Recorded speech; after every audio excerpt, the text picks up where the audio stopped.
할렐루야. 오늘 말씀의 제목은 예수님만이 해답이십니다 입니다. 요즘 뉴스 기사를 보면 일자리 창출이 해답이다. 신재생에너지가 해답이다. 공공임대주택이 해답이다.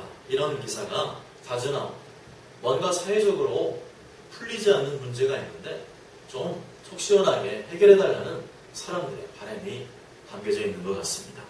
그런데 이런 사회적인 문제에 대한 해답을 찾는 것도 중요하지만 인생의 중요한 질문에 대한 해답을 찾는 것은 더더욱 중요합니다. 모든 인간은 수많은 문제를 갖고 있습니다. 가난하든 부하든 모든 사람에게는 인생에 문제가 있습니다. 특히나 이 세상의 방법이나 기술로 해결할 수 없는 그러한 막다른 골목에 서 있는 사람들이 있습니다. 이들에게 과연 해답이 있을까요?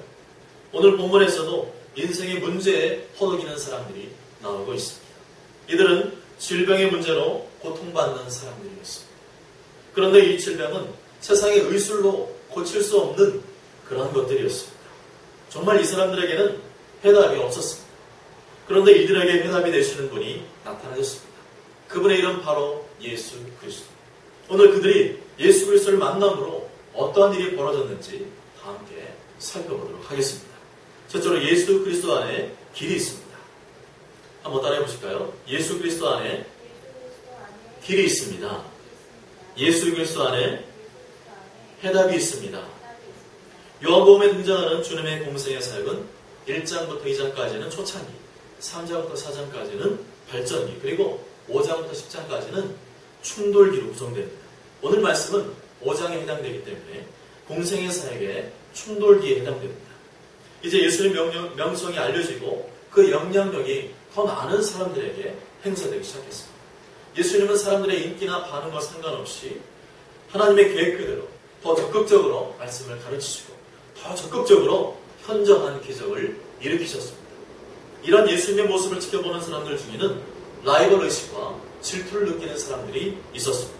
바로 유대인 지도자들이었습니다.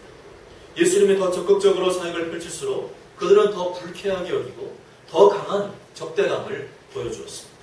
요한복음 5장부터는 본격적으로 예수님과 유대인 지도자들 간의 충돌이 묘사되고 있습니다. 예수님께서 하나님의 말씀으로 이 세상을 바로잡기 위해서는 충돌과 갈등을 필요할 수 없었다는 것입니다. 그때가 언제였을까요? 1절에 보니까 그 후에 유대인의 명절이 되어 예수께서 예루살렘에 올라가십니다. 말씀입니다. 그 후란 갈릴리에서 활동하신 직후라는 말씀입니다.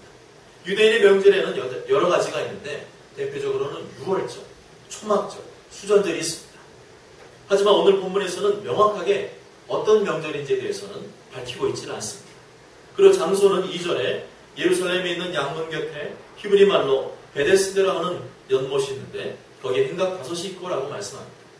양문이란 보통 느헤미야서에 나오는 예루살렘 성문의 이름으로 해석을 합니다. 즉 제물 바칠 짐승들이 드나드는 양의 문이라는 의미입니다. 그런데 여기서 중요한 이름은 베데스다이죠. 베데스다란 자비의 집이라는 뜻인데 불치병으로 고생하는 사람들을 위해 지은 이름이라고 합니다. 예수님은 오늘 갈 데가 없어서 베데스다를 찾아가신 것이 아니라 의도적으로 찾아가셨습니다. 예수님은 돈 많고 잘 나가는 사람을 찾아다니지 아니하시고 돈 없고 가난한 사람, 병들고 고통당하는 사람들을 찾아가셨습니다. 예수님은 당신의 도움과 자비를 필요로 한 것이라면 어디든지 가셨습니다. 그래서 오늘도 일부러 환자들이 많이 모여있는 베데스다 행각으로 가셨던 것입니다. 또한 2절 하반절에 행각 5이 있고라고 말씀합니다. 이 행각은 당시 개방된 시설이었습니다. 이런 행각이 5개나 있었다고 하니까 상당히 많은 병자들이 이용을 했던 것을 알 수가 있습니다. 한편 그곳에는 의사가 있던 것도 아니었습니다. 특효약을 조제해주는 것도 아니었습니다. 그런데도 왜 많은 병자들이 이곳을 찾았을까요? 불치병도 나을 수 있다는 전설과 소문 때문이었습니다. 온갖 치료를 다 해보았지만 별다른 호전이 없는 사람들, 인간적인 방법은 다 써보았지만 아무런 차도가 없는 사람들, 그러면 사람들은 보통 어떻게 합니까? 지푸라기라도 짓는 심정으로 그동안 믿지 않았던 미신도 붙잡게 되어 있습니다. 그래서 사람들이 무당집에 가고 쿠파를 버리고 고사를 지내고 냉수 한 그릇 떠놓고 한밤중에 달을 향해 기도도 하는 것입니다. 이런 미신적인 신앙을 품고 병자들이 베다스다 연못 행각에 모여들었습니다. 3절 4절에 보면 그 안에 많은 병자, 맹인, 다리 저는 사람, 혈기 마른 사람들이 누워 물의 움직임을 기다리니 이는 천사가 가끔 못에 내려와 물을 움직이게 하는데 움직인 후에 먼저 들어가는 자는 어떤 병에 걸렸든지 낫게 되밀어라. 그들은 천사가 연못을 움직이게 한 후에 먼저 들어가는 사람이 낫는다는 미신적인 믿음을 갖고 있었습니다. 물이 움직일 때를 기다린다고 하는데 아마 이따금씩 지하에서 솟는 그런 간헐적인 물을 보고 그랬던 모양입니다. 이렇게 천사가 내려와 물을 움직이게 한다는 말도 그렇고 물이 움직일 때 제일 먼저 물속에 들어온 사람이 병을 낫는다는 말도 그렇고 모두가 다 근거 없는 미신이었습니다. 건강하고 멀쩡한 사람 같으면 뭔 소리 하는 거야. 말도 안 되는데 하겠지만 정말 절박한 사람은 그런 소문만 들려도 정말 지푸라기 붙잡는 심정으로 그것을 믿게 되어 있습니다. 분명 베다스 연못은 비상식적이고 미신적인 장소였음에도 불구하고 상당히 많은 병자들이 그곳에 진을 치고 하루 종일 그것만 쳐다보고 있었습니다. 예수님이 찾아가신 그날도 마찬가지였습니다. 예수님은 그 모습을 보며 답답하다 못해 화가 나셨을 겁니다. 참된 치유와 회복을 일으키시는 하나님의 아들이 바로 눈앞에 와 있음에도 불구하고 저렇게 바보같이 연못 물만 뚫어지게 쳐다보고 있으니 예수님의 마음이 얼마나 답답하고 안타까우셨겠습니까? 주님은 바로 이런 잘못된 신앙과 미신을 깨기 원하셨습니다. 인간 세계에 만연한 샤머니즘적이고 미신적인 신앙을 깨기를 원하셨습니다. 그리고 참된 믿음의 세계가 무엇인지, 그리고 누구를 믿어야 구원받고 회복될 수 있는지를 직접 보여주기를 원하셨던 것입니다. 그래서 예수님은 많은 병자들 중에서 한 사람을 지목하셨습니다. 그것도 가장 오랫동안 고통당한 사람, 누구나 저 사람은 절대 치료받을 수 없다고 하는 바로 그 사람에게 말을 건네셨습니다. 그 사람은 무려 38년이나 병을 앓았던 병자였습니다. 6절에 예수께서 그 누운 것을 보시고 병이 벌써 오래된 줄 아시고 이르시되 네가 낫고자 하느냐? 그랬더니 예상했던 대로 이 병자도 미신적인 신앙을 붙들고 있었습니다. 7절에 보니까 병자가 대답하되 주여 물이 움직일 때에 나를 못에 넣어준 사람이 없어 내가 가는 동안 다른 사람이 먼저 내려가나이다.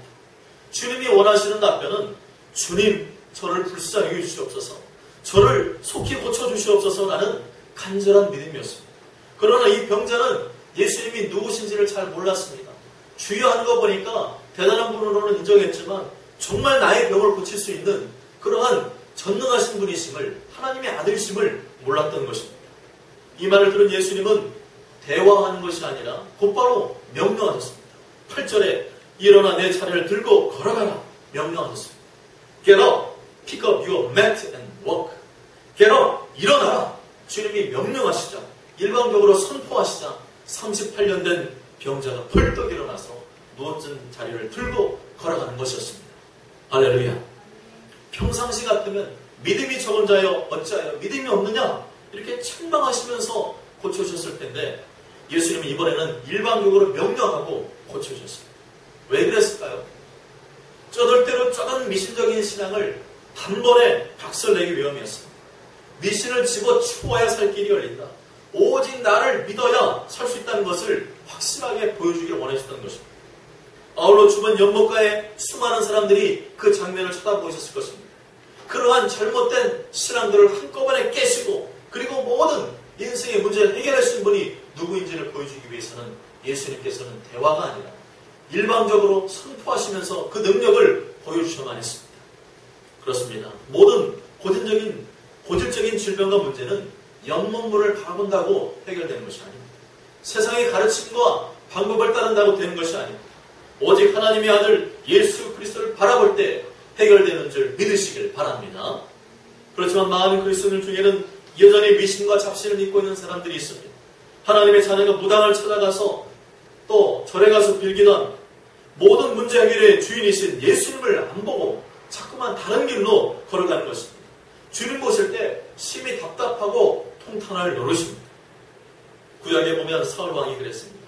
자신에게 악신이 임하자 사울 왕은 갈 때까지 갔습니다. 그럴수록 하나님을 붙들어야 되는데 정신 못 차리고 무당을 찾아갔습니다. 게다가 무당을 통해 죽은 사무엘 선자를 불러내달라고 했습니다.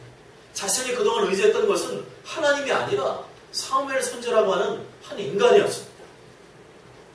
혹시 여러분 중에 오래된 고질적인 문제와 질병 때문에 믿음이 연약해진 분이 계십니다. 간신히 믿음으로 버티고는 있지만 상황은 더 복잡해지고 어려워진다고 느끼는 분이 계십니까?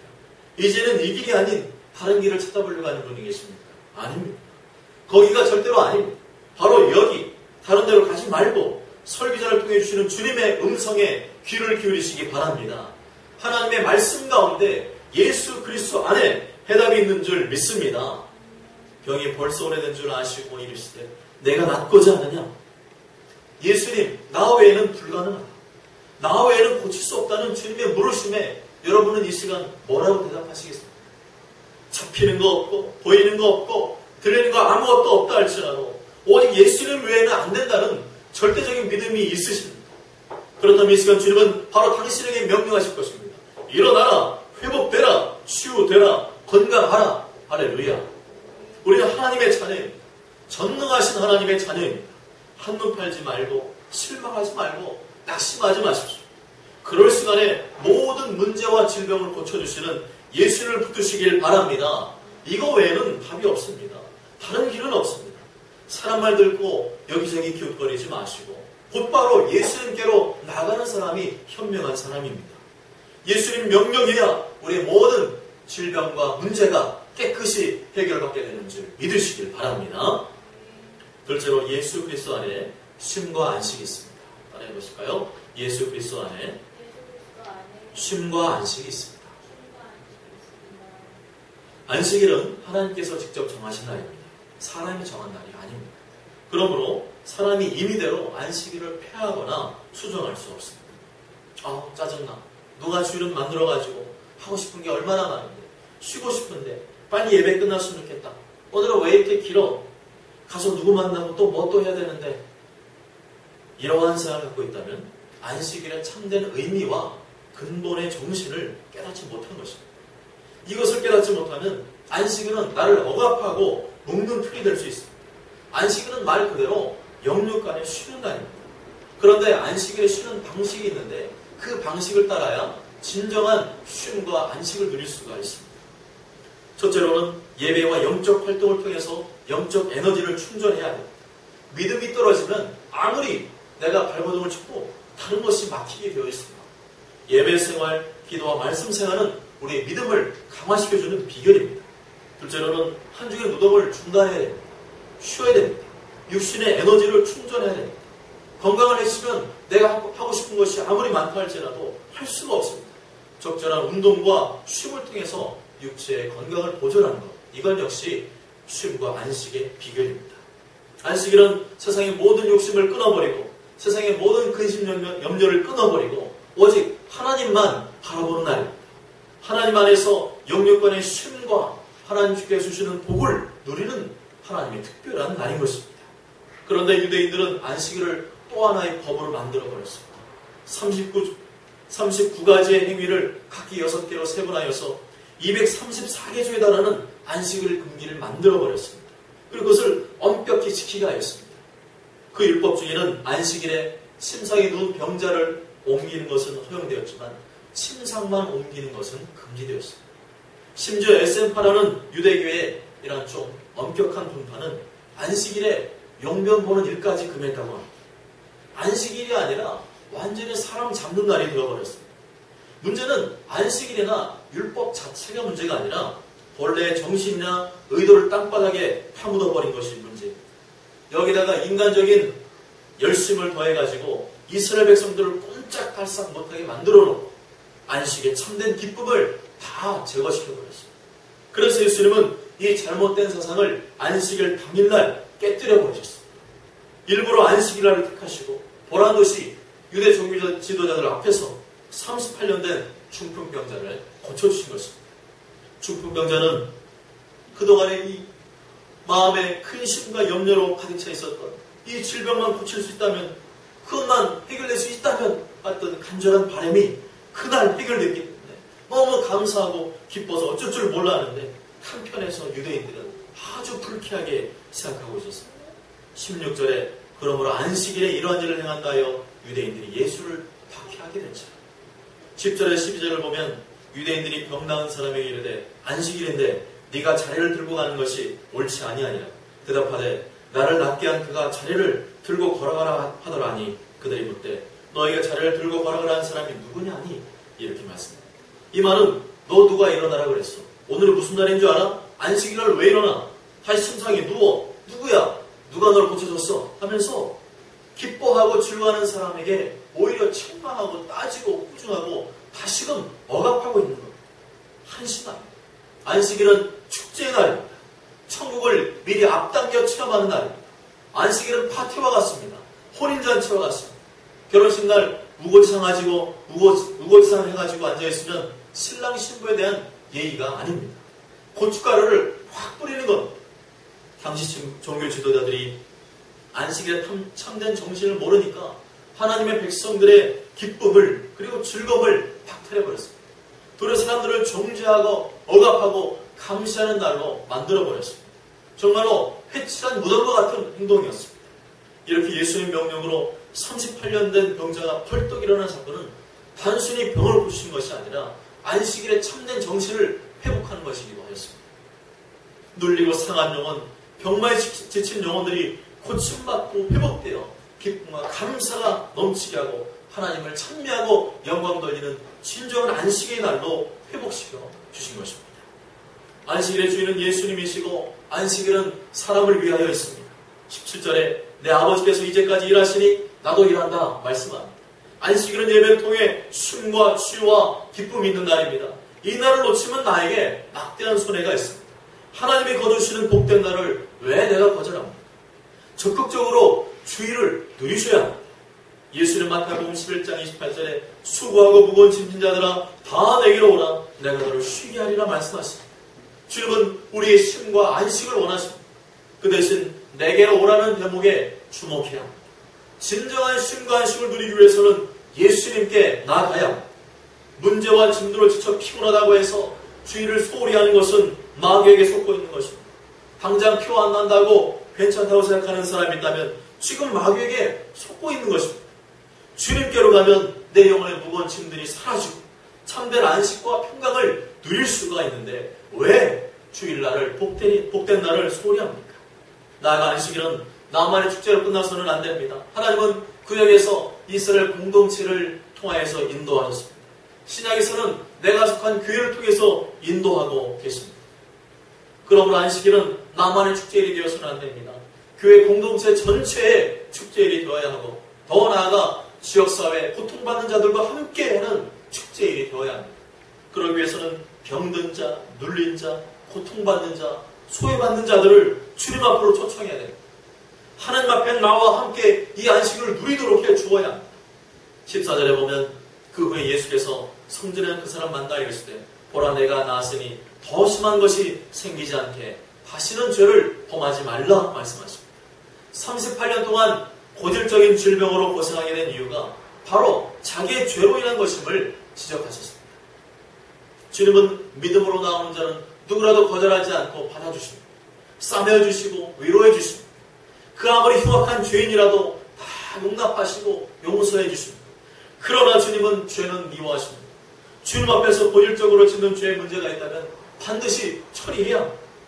죄로 인해 더 심한 것이 생길 수 있다고 경고하셨습니다. 더 심한 것이 생기지 않게 다시는 죄를 범하지 말라.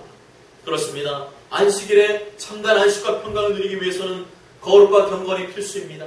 특히 고질적이고 반복적으로 짓는 죄의 문제가 있다면 속히 끊어야 합니다. 그렇지 않으면 또다시 심한 것이 생길 수 있음을 우리는 기억해야 합니다. 사랑하는 여러분, 지금도 얼마나 많은 사람들이 잘못된 미신과 사상을 붙들고 있는지 모릅니다. 점집이 줄어야 되는데 오히려 더 늘어나고 있습니다. 많은 사람들이 하나님보다는 세상의 죄미에 오락에 빠져 살고 있습니다. 주일날 역시도 지키지 않고 피하는 가운데 있습니다. 심지어 성도들 중에도 그런 사람들이 있습니다. 예수님은 너무도 안타까워하고 계십니다. 예수님 믿으면서 여전히 성경을 모르고 미신을 붙드는 사람들이 너무나 많이 있습니다. 세상 사람들과 똑같이 베데스다 연못마를 쳐다보는 사람들이 있습니다. 아닙니다. 오직 예수님을 바라볼 때 우리의 살 길이 열리는 줄 믿습니다. 일어나라, 내 살을 들고 걸어가라 명령하시는 주님의 음성을 들을 때 우리에게 소망과 비전이 생기는 줄 믿습니다. 모쪼록 저 여러분 모두가 예수님 안에서 영원한 생명과 참된 안식을 누리시고 뿐만 아니라 모든 삶과 질병의 문제도 고침받는 축복이 임하게 되시길 주님의 이름으로 간절히 축복합니다.